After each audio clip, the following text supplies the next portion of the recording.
õppima ajendas see, et Maa-ametis toimus koondamine ja siis mul oli juba eelnevalt soov asuda õppima loodusgiidi erialale.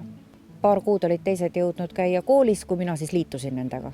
Ja siis mina olingi sujuvalt juba õppimas loodusgiidiks, mille ma siis lõpetasin aasta tagasi kevadel ja kutse käes ja nüüd ei olegi midagi muud, kui hakata siis oma lemmikalaga tegelema.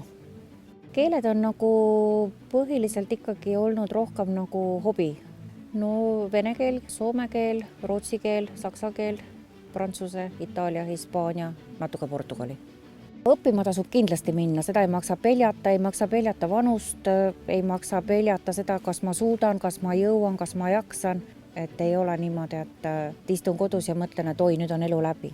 Tänapäeval on meie koolides minu meelest niivõrd hästi kõik see õppetöö organiseeritud ja niivõrd huvitavalt, et kõik need hirmud kaovad. Mina vist õpin tõesti hauani, et nii kui kusagil midagi põnevat ja mis haakub nagu minu hobide ja ettevõtmistega, mis köidab absoluutselt kindlasti. Ikka. Siis lähen ikka õppima.